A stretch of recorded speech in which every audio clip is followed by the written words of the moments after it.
from Washington, D.C., this is Balance of Power with Joe Mathieu. Congress braces for the cliff. Welcome to the Monday edition as lawmakers return to Washington with all of 5 working days to keep Obamacare premiums from rising at the end of the year. And we're going to get the latest straight ahead. A report live from Capitol Hill from Bloomberg's Erik Wassen with insights this hour from Republican Congressman Troy Downing of Montana. And as President Zelenskiy gives ground on joining NATO, we're going to look more closely at peace talks in their second day in Berlin when we join Heather Conley from the American Enterprise Institute. Insights as well from our political panel, and it's all after a look at Wall Street. Let's get to the Monday trade first with Charlie Pellet at World Headquarters in New York. Hey, Charlie. Hi, thank you very much, Joe Mathieu. We've got a jobs report coming up tomorrow morning. Right now, we've got stocks trading lower ahead of that key piece of data with the Dow, the S&P, NASDAQ. They're all in the red. S&P right now down 13. That is a drop of just about 0.2%. The Dow lower by 104 points. Dow Industrials down 0.2%. NASDAQ is down 109. The NASDAQ Composite Index down 0.5%. The Bloomberg Mag 7 Index up now by 0.2%. The 10-year ahead of the employment data tomorrow morning, 4.17%, with the 2-year currently yielding 3.50%. Gold up $4 the ounce, 43.04 now, up 0.1%. Silver up 2.5%, 63.48 on silver, while West Texas Intermediate crude down 1.4%, 56.61 on WTI, and a retreat for Bitcoin down 3.2%, 85,000 now, 660 on Bitcoin. Confidence among American home builders edged up in December as builders continued to deploy sales incentives to motivate buyers. Among home building names today, we're looking at KB Home, trading down by 0.8%. Toll Brothers, the luxury home builder, up 0.9%, and Lennar lower now by 0.1%. Again, recapping, stocks lower, S&P 500 index down 0.2%. For on-demand news, 24 hours a day, subscribe to Bloomberg News Now wherever you get your podcasts. I'm Charlie Pellet. Balance of Power continues now. Back we go to Washington. Once again, your host, here is Joe Mathieu. All right, Charlie, thank you. Live from New York, Charlie Pellet will have more on the markets coming up in about 20 minutes' time here on Balance of Power as we connect the dots between Washington and Wall Street together once again. Thank you for joining us here on the Monday edition on Bloomberg TV and radio, with a very short schedule left on Capitol Hill. And that's where we're going to start our conversation as we prepare to look abroad here on peace talks involving Ukraine as well. We'll do that with Heather Conley in just a moment. She's with us in studio today from the American Enterprise Institute. Only 5 working days left this year, though, if you're a member of Congress. And of course, there's something that's being called a cliff at the end of this month. That's when enhanced Obamacare subsidies put in place during COVID are set to expire. The very matter that led to the longest shutdown in government history has still not been resolved. They are set to expire at the end of this month. And if you talk to anybody who knows what's happening in Washington, they will tell you we're going over the cliff. That will not, however, stop lawmakers from taking a couple of swings at the ball. There will be voting this week. More realistic voting when it comes to the NDAA, the National Defense Authorization Act. It's passed the House already, and all 3,000 pages are set to pass the Senate at some point this week. Senate will also clear a package of about 100 nominees and might do some individual voting on some of the other nominations coming from the Trump White House. It's what's happening in the House of Representatives that's going to be interesting here, because remember, Speaker Johnson promised to vote on a Republican health care package. It emerged on Friday night as we were all heading home for a very chilly weekend. There may also be a separate vote on a bipartisan plan that would help to extend the Obamacare subsidies. Speaker Johnson speaking about this at the end of last week. Listen. When the Democrats talk about health care affordability, okay, this catchphrase that they have, they are talking about one thing and one thing only. They are talking about continuing handouts to big insurance companies. They have no ideas, they have no desire to fix the broken system they created. They just want to subsidize it. And subsidy is a big word. It means they're taking taxpayer dollars and funding a broken system. I guess subsidy is a big word, even here at Bloomberg. At least the weight that it carries. Ask Erik Wassen. He's been covering this on the daily since before the government shut down. having had the same conversation every day. And without a solution in sight, we bring him in now. Bloomberg Congressional reporter live from Capitol Hill. Erik, is there any chance at lawmakers saving this, or the cliff is the cliff and we're going over it? Right. I don't think we'll see Obamacare subsidies extended before the end of the year. There's still a small chance I'm monitoring that something comes together in January. What we're watching is House moderate Republicans who are trying to get this amendment vote on their sort of bipartisan plan to extend Obamacare either 1 or 2 years, depending on the version that we see. We have yet to see that version. If they don't get a vote, if that vote fails, there's still the option for them to sign on to a discharge petition. This is a way of forcing a vote on the House floor put forward by Democrats. Democrats only need a handful of signatories, and then that can start a clock where we come back in January and see a vote. Now, as you noticed already, people will have seen their Obamacare premiums go up, but there's a chance that, that same bill could extend the open enrollment period. You'll still see people drop off or lose their insurance, but there is potentially a chance. But, the Senate is going to look to go out of town on Thursday. This runway is already greased for them to leave. And as you mentioned, the national defense bill is on the docket. So I just don't see this. My bet would be that, it's a pretty sure bet it will not be extended before the end of the year. Now, this is what the end of the year looks like on Capitol Hill. Erik, not a lot, it seems, will get done here, but I'm compelled by what you just mentioned, because if this Republican plan in the House does not pass with the support of moderates, will the moderates then turn to that Democratic discharge petition? It's got 214 signatures on it, Erik. It wouldn't take that many to force this to the floor. That's right. And the discharge petitions have really gained steam. This is a very rare, it's an affront to the authority of the Speaker, but we've seen them really gain steam here in the House in the last couple of months. That's what, forced this vote basically on the Epstein file release. We're facing a Friday deadline to see all of those Epstein files. There are other discharge petitions active on stopping members from trading stocks, for example. One actually succeeded in protecting federal worker union rights, and the House passed that bill on an overwhelming basis. It's just kind of sitting in the Senate, but still is a very symbolic move and affront to the Speaker. So there's a chance that that could actually happen, and Democrats would be able to get a vote on that in January. Just curious about war powers, Erik, while you're with us. We talked last week with Jim McGovern. He's got a War Powers Act that's supposed to ripen this week. Now we see Senator Ruben Gallego offering a war powers resolution, all with their eyes, of course, on what's happening in Venezuela. Are any of these going anywhere? I think the real deciding factor there will be if we get a land invasion. Trump has many times said that there's going to be land activity in Venezuela, potentially even Colombia or somewhere. If that happens, Schumer is ready to launch a real, effort to do a war powers raiding in the president. I think it would get some support. I think there's not a lot of appetite in either party for a land war in Venezuela. We'll see if the president can make his case. But interestingly, the NDAA, the National Defense Bill, does repeal authorizations that have lingered since the Iraq War and before that have been used to justify these sorts of activities. So that would sort of create an interesting legal limbo for anyone going in. The NDAA is a very interesting bill. There's an outbound investment provision in there that really affects, U.S. investors trying to invest into China. It expands to Russia, other countries. When this bill, which is likely going to pass before the end of the week in the Senate, comes into law, there's a different landscape for those investors, as well as some changes to pharmaceutical supply chains. The Biosecure Act is in there. So this is something that, normally just think about it in terms of defense contractors, but this will be an important bill for the wider investor community if this gets into law. Well, that's really important, and it never gets enough coverage. Erik, Friday's it, right? We're going to hear a lot of references to fly-out day and jet fumes this week. Everybody's gone on Friday no matter what happens with these bills. That's what I'm thinking. The House added Friday as a vote day when they were getting under heavy criticism from their own party for keeping away from D.C. for 8 weeks. They may even leave before Friday if things are looking too tumultuous for the Speaker. I'm so not surprised to hear that. Erik, thank you. I hope that means your weekend starts earlier, too. Erik Wassen, I don't, by the way, think it works that way. Bloomberg Congressional reporter. There's your live update. So we're starting this week. We got 5 days without exactly knowing what in the world is going to happen.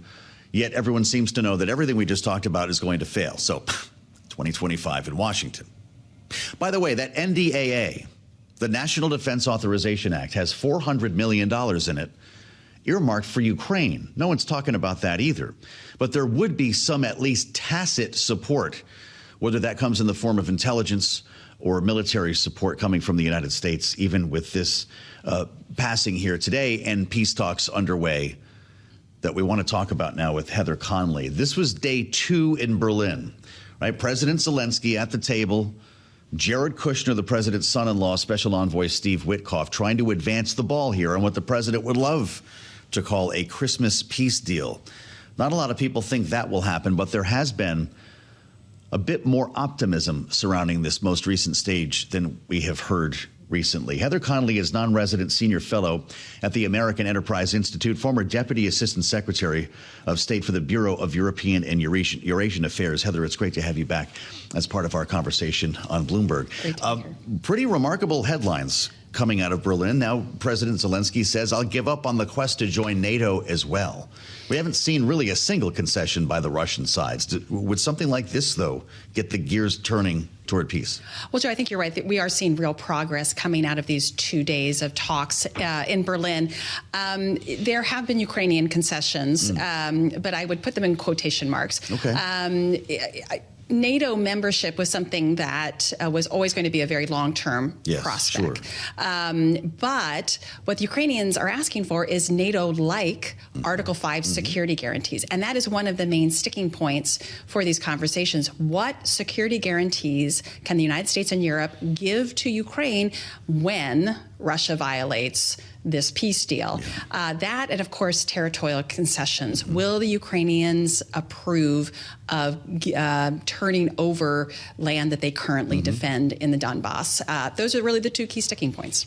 And I guess 3 when you add NATO. So let's pick 100%. through them. To your point, NATO is an ambition. That was not something that was about to happen and wouldn't be unlocked by a peace deal. So let's focus on the other 2 here, because I guess Zelensky is kind of warming up to the idea of maybe joining the EU, if not NATO. But without NATO, there's still an Article 5 type of guarantee here that's being talked about.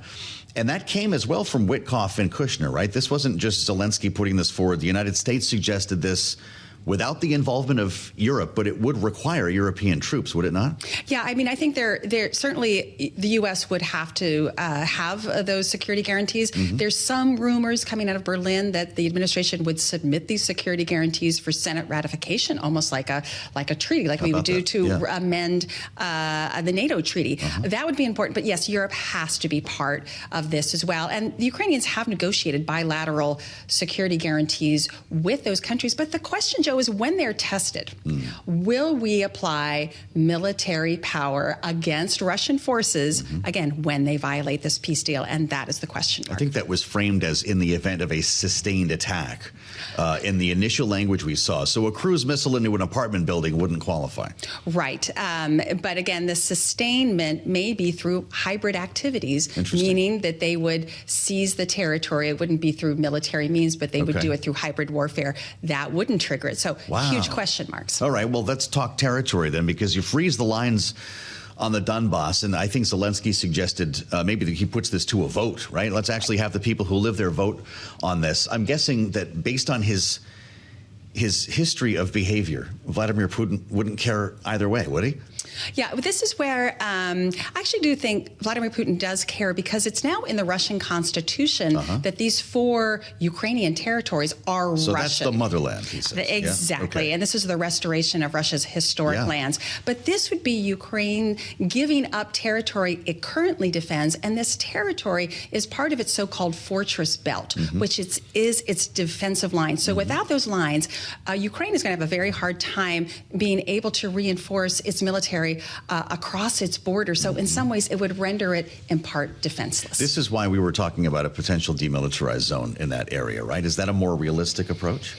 Well, again, it gets back to the who protects this demilitarized zone. Again, it's important to remember we've been to this movie before when the first annexation and incursion into Ukraine, there was an OSC monitoring force, and that ceasefire was violated repeatedly, even though it was monitored.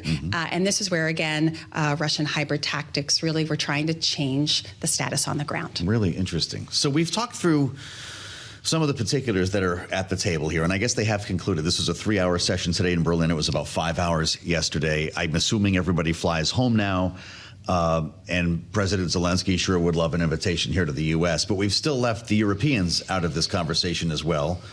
The Russians haven't given much in the way of encouraging remarks about this. So Are we just spinning our wheels until everyone's in the same room? Well, I think the Europeans are feeling better. The fact that these conversations were held in Berlin and that they actually were at the table. Now, the incredible visual is the U.S. is on one side, Europe and the Ukrainians on the other side, that we are negotiating with our European partners.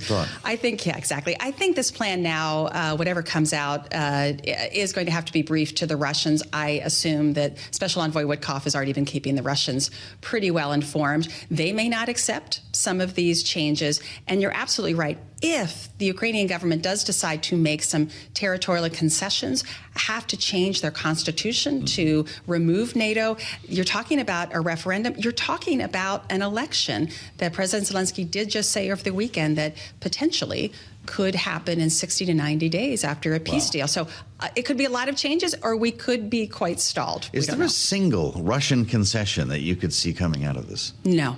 Well, my God, how do you find peace in that world? So you cave, you capitulate to the Russian position, and brutal. It's absolutely brutal. But is that sustainable if you're framed as capitulating? It's not sustainable. It's not sustainable. You're ready to fight another war. In Ukraine, it's not sustainable. In Europe, it's not sustainable for the United States and our security interests. This is why the British head of MI6 just came out with a devastating speech saying we're already in war with Russia. The hybrid activity, NATO Secretary General Rutte last week said in 5 years there will be war. So you hear us preparing for this, yet we're talking about appeasing the aggressor. It is extraordinary. It does feel like 1938.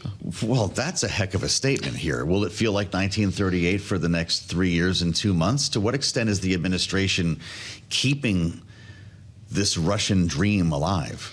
So it is... Or maybe a Putin dream is a better way to put it. Well, again, this is where last week's national security strategy did not articulate who our adversaries are. Russia, China, North Korea, Iran. It spoke about a focus on the Western Hemisphere. It talked about securing economic and strategic stability. We are closing our eyes to this. And if, in fact, the United States provides security guarantees, we are inserting ourselves in this. So this is a moment for clarity of knowing who the aggressor is, who is challenging the United States and our European partners, and preparing for potential conflict. Just a minute to go here, Heather. What is China learning as it watches the way we work with Ukraine, keeping Taiwan in mind?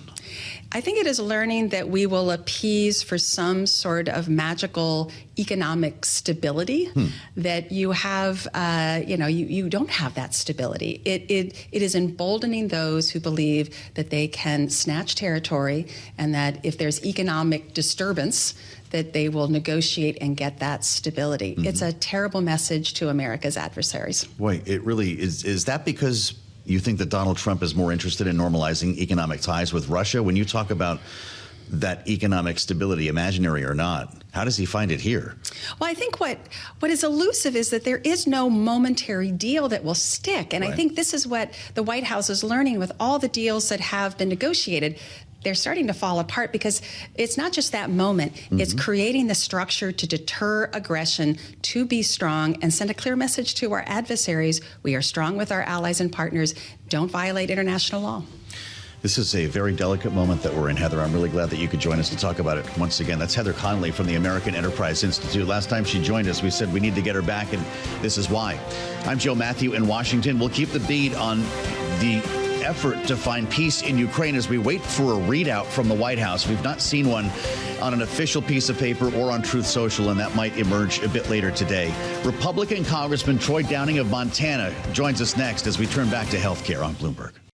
Here on the Monday edition of Balance of Power on Bloomberg TV and radio, we thank you for joining us here with big questions about what could be accomplished this week on Capitol Hill with 5 working days left. Yeah, we're almost there at the end of the year. In fact, it's just a couple of weeks until the enhanced Obamacare subsidies from the COVID era are going to expire. And we've been talking about this on the daily. It looks like there could be some really interesting maneuvers on Capitol Hill directed toward your health care in the coming days, whether it's through discharge petition or otherwise.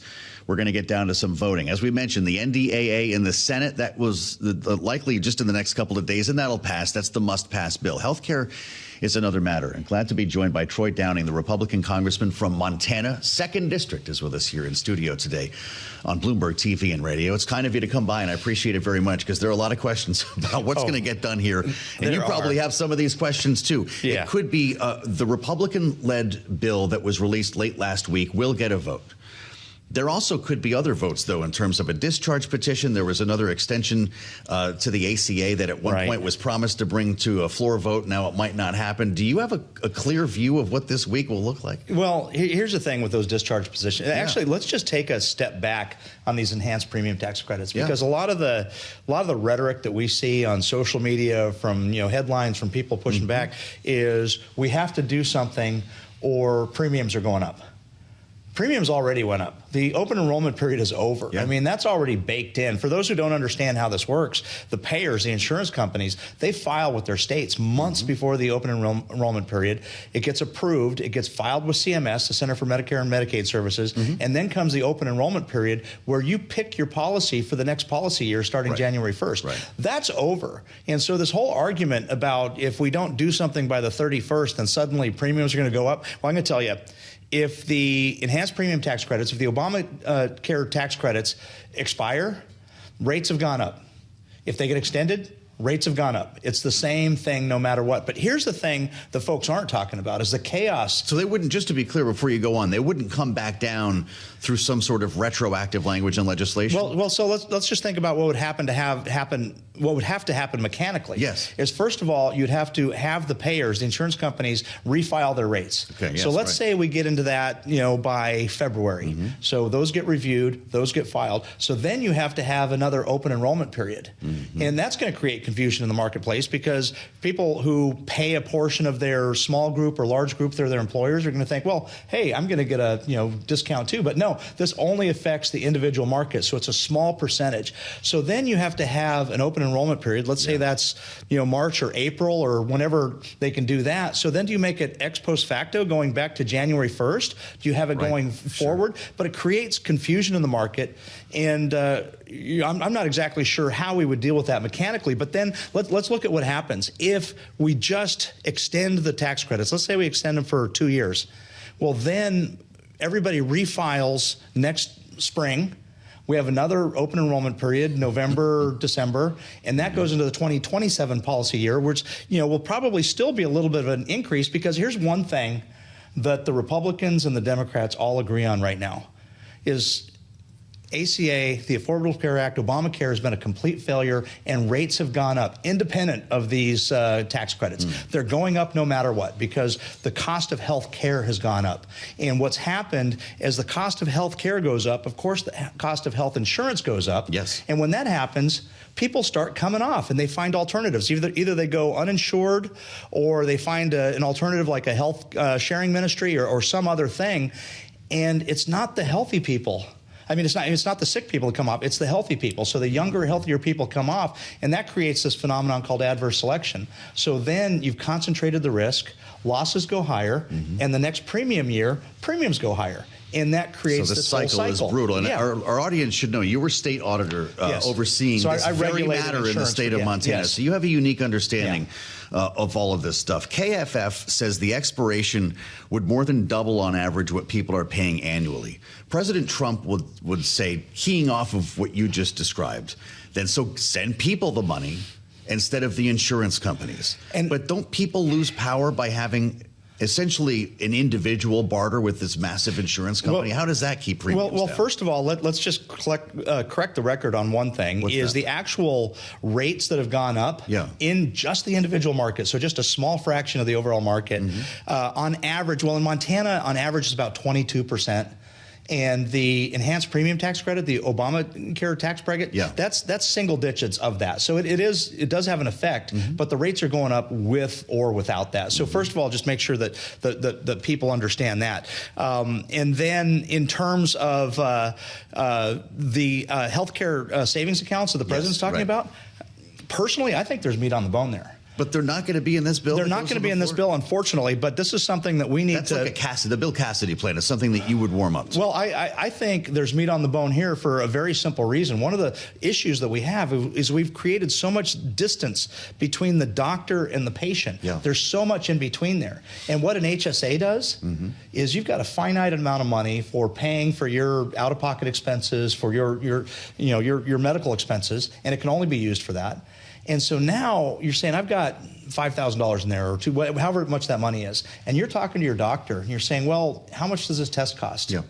Well, do I really need that? Or the other thing is right now nobody is incentivized to look for actual pricing. So if I talk to Dr. 1 and I say this is going to cost $500, and Dr. 2 says $1,000, it starts to put that in there, because the problem right now is somebody else is going to pay for it. So there's no incentive for somebody to look at what the actual cost they're being charged is, because you know that your insurance company is going to pay it. And that would be the individual doing that. So the HSA, right? With the HSA, it puts more power. If we start to expand that, it puts more power into the patient in having that conversation with their doctor and actually asking, because now it affects them directly, asking what the prices are, what the tests should be, what the expenses of the. So it brings that in. I just think about, when I was growing up, lived in a single income family, worked in a grocery store, so not a family of high means.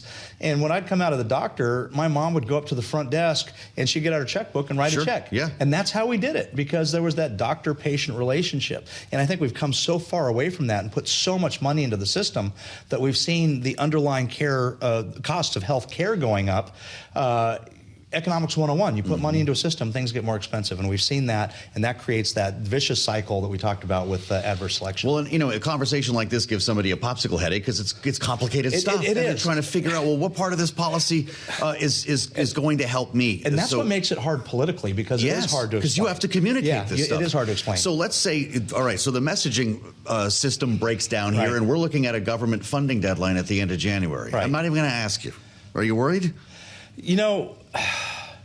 I think, when we had the shutdown, that 43-day shutdown, it was horrible. Nobody wins. Everybody, well, which side won? Did the Republicans win? We have short memories, Congressman. Nobody wins in a shutdown. But here's one thing that I will say is at least on my side of the aisle, the Republican conference really stuck together and said, okay, we're not going to negotiate this craziness.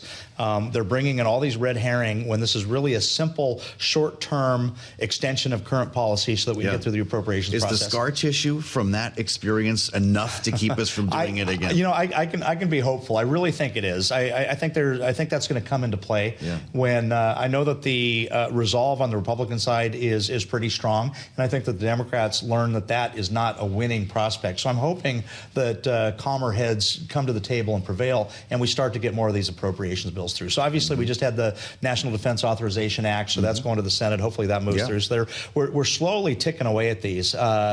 We'd all be happier if it went faster, but the frustrating thing for me is that when these appropriations bills come out of committee, you got the four corners. They start out bipartisan. It came out of committee with the ranking member and the chair, both the Senate and the House side. So you've already got a bipartisan spending bill. And it's just frustrating that we can't all rally around this, get back, as Speaker Johnson says, the muscle memory of actually appropriating and going through that process rather than continuing CRs and omnibus spending bills. And I think there's a huge desire to get back to that, and I am so hopeful that we can get back to that. And it may not be this cycle, maybe the next cycle, but soon, because the American people want that. The people that voted us into office want that. We all want to get back to that and get back to actually doing our job of regular order. Well, when we get to regular order, come back. We'll do a special together, Congressman. Exactly. I would love that. You back with us. It's Troy Downing, Republican from Montana, on a very important week here on Capitol Hill. We thank you, Congressman, for the insights as we assemble our political panel. Bloomberg Politics contributors Rick Davis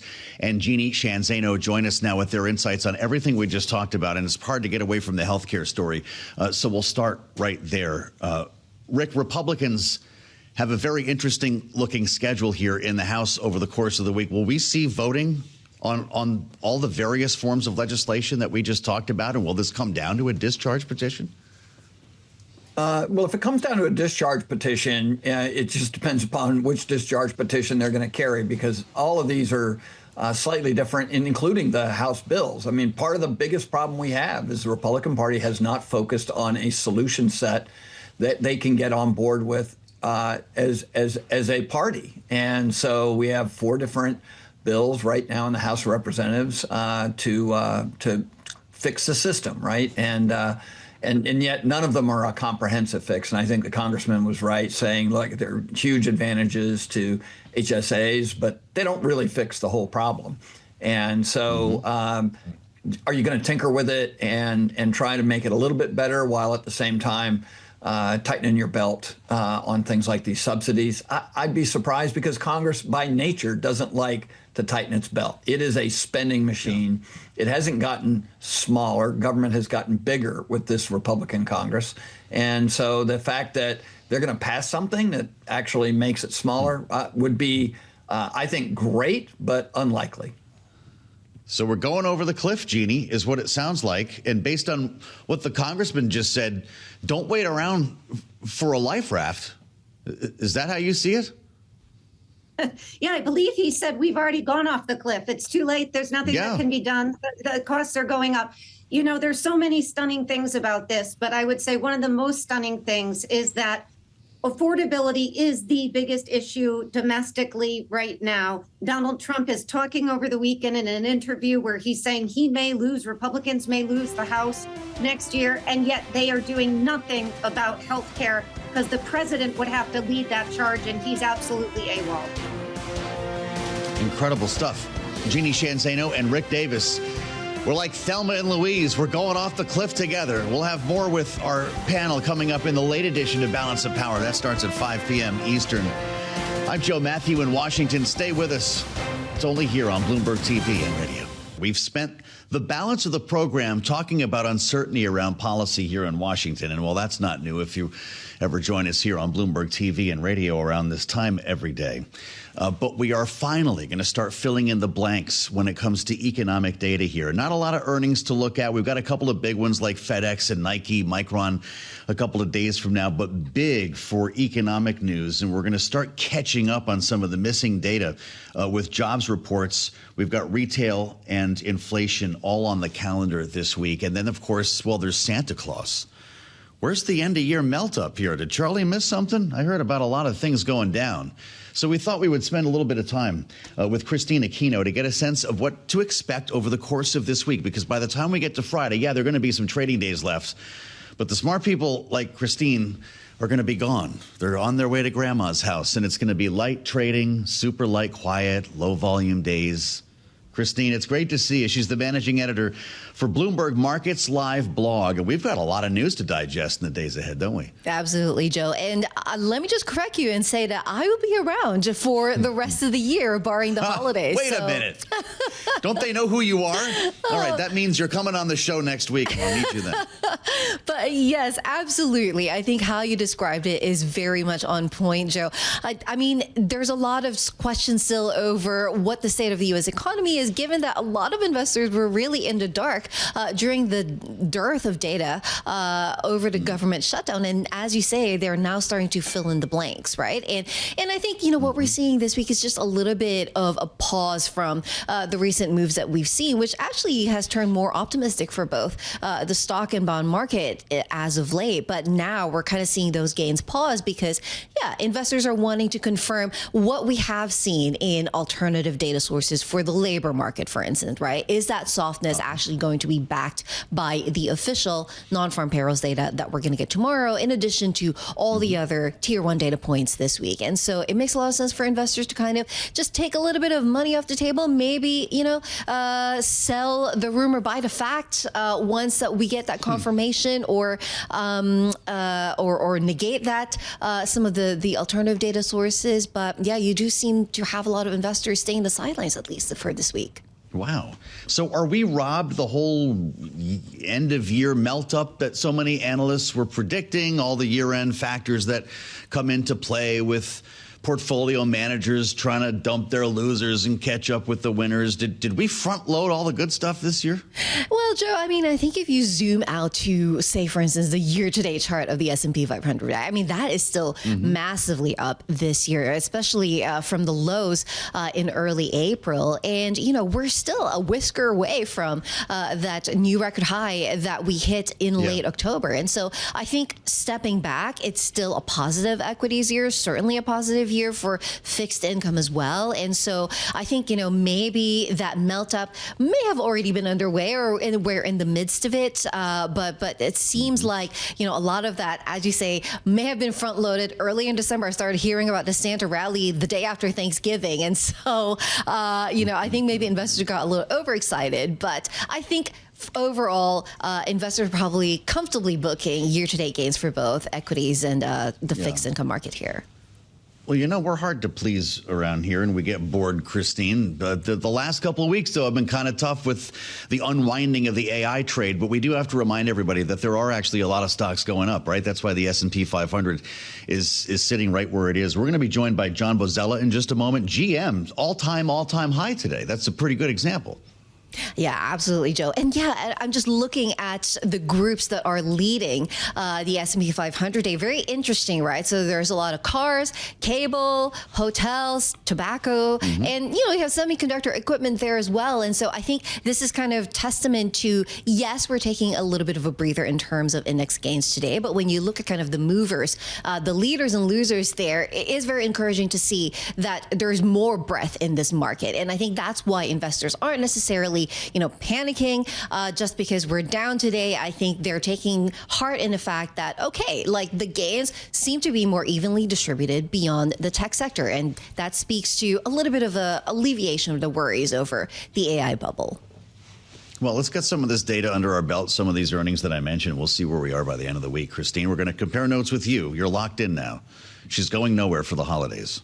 Like me, Kristine Aquino. Thank you so much. Managing editor, Bloomberg Markets Live blog. Charlie will have more on the Monday trade coming up at 2 p.m. I mentioned shares of GM. That has been a hot stock recently. Ford's been doing pretty good. They all have been, thanks in part to this program rolled out by the president that we talked about back. It was the 2nd of December, I believe. The administration undoing Biden-era fuel efficiency standards, which it blames on driving up the cost of new cars. We carried that event when the president announced it earlier this month. Listen.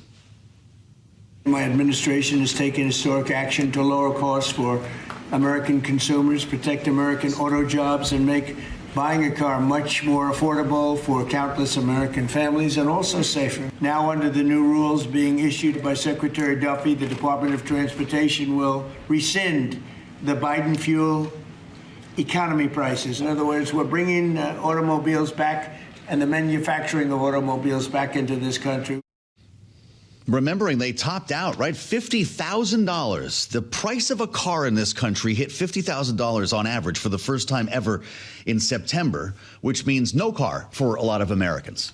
What does this mean for the companies as well, though? Remember, we talked last time, I believe we talked to John Bozzella. It was about the many changes that they were being asked to make because of the tariff regime and the complications when it comes to manufacturing cross-border with Mexico and Canada. Now another change, but this one seems to be going over a little easier. John Bozzella is president and CEO of the Alliance for Automotive Innovation, where the story changes every day lately, John. It's great to see you. Welcome back. Great to be back, Joe. Thank you. The car makers were in the room for this one, though, which reminds us that they were pretty happy with this news. Is it just as easy to downscale when it comes to emissions like this as it was to put all of these changes in effect to begin with? Yeah, you know, that's a really good question you're asking. It's a great place to start because what manufacturers want more than anything else is a degree of certainty and clarity about what the rules are going to be. This is a long lead time, high asset business, right? So these companies are planning model years out, 28, 29, model year 2030. And so you got to have consistency, clarity, and some degree, you know, of stability here. But what we did see, and you know, you saw this in the clip you just played of the president, this is really kind of a return to the roots of what this corporate average fuel economy program really was. It was established in the 1970s to reduce our dependence on foreign oil. Its focus has always been on increasing the efficiency of gasoline-powered cars and trucks. And so that's where the Trump administration is starting with this program, and it's a good place to start. It's interesting. It was inspired by dependency on oil from other nations, not climate, which it is more typically associated with. Yeah, it's exactly right.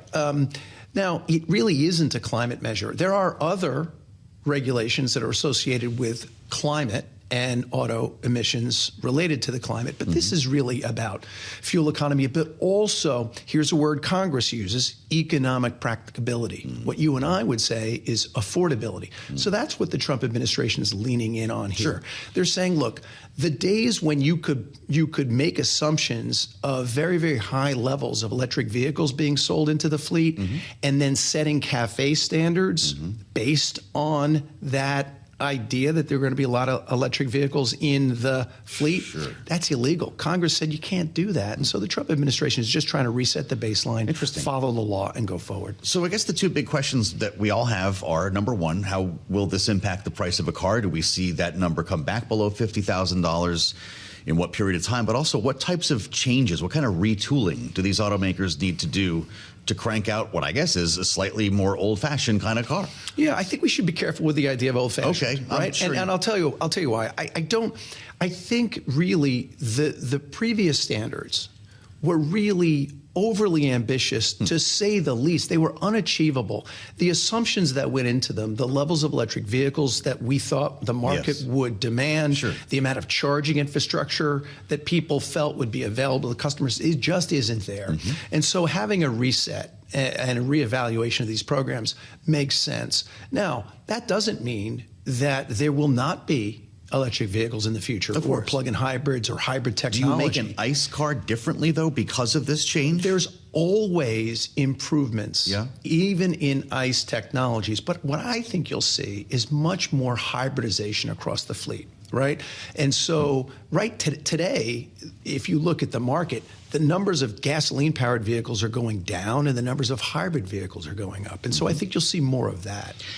You were in, I think, Japan with President Trump, and I know you're a world traveler, because he was pointing to Japan when it came to the tiny cars post. And I want you to explain it to me. This was, I believe, the 5th of December. I've just approved tiny cars, he says, to be built in America. These cars of the very near future are inexpensive, safe, fuel efficient, and quite simply amazing. He said, start building them now. Are we talking about like the Pope Mobile? This is the Fiat. What did he see in Japan with you? Here's what he saw, and I saw them too, and I was there at around the same time. What he saw was these very, very small cars that are really built to get down these narrow alley type roads. Are we not allowed to make them here, or we just don't? I think we are. I think it's a matter of what customers demand. And if customers demand small cars, you'll see small cars. We certainly saw Stellantis produce the Fiat 500 and sell it in the United States. We've seen other small cars.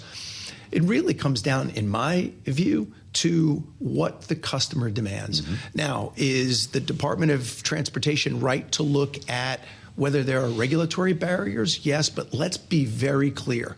No one is ever going to sacrifice safety to bring vehicles into the marketplace. And so as long as safety's first and foremost, if customers want them, they'll get them. Does that help to bring the average cost of a car down? It could. These would be much cheaper, right? It could. By the way, when you look at that $50,000, so when we hit that target, we also were experiencing a very high level of electric vehicle sales. Right. This was at the very end of the tax credit. So that will naturally come down. Yes. Right. So you're going to see, if you're already seeing the average transaction price down a little bit as relatively more expensive EVs are sold in smaller volumes. But I do think this affordability question is something we have to continue to look at. And I do think there's a role for policy to support affordability as well. There's also the matter of culture, right? American culture. I keep hearing this, and you go outside right now, we'll look up and down I Street. Americans like big cars.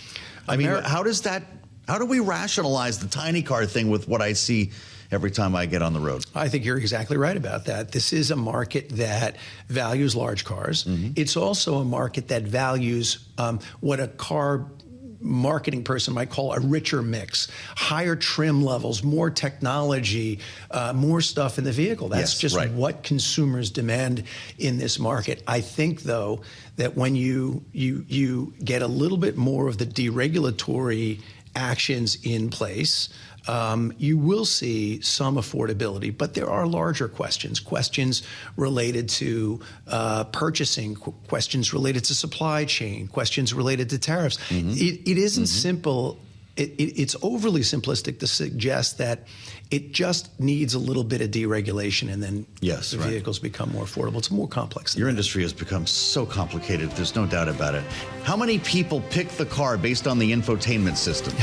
You've got to have a percentage on that, right? It's got to be a huge. It's like buying the wine based on the label. It happens every day, right? You know, I think it does, but I'll tell you what. In China, it happens more in China than it happens here. They want the bells and the whistles. Well, they want the John Bozzella. I'm sorry, we're out of time. Fantastic, Joe. Thanks. The Alliance for Automotive Innovation. He's the expert.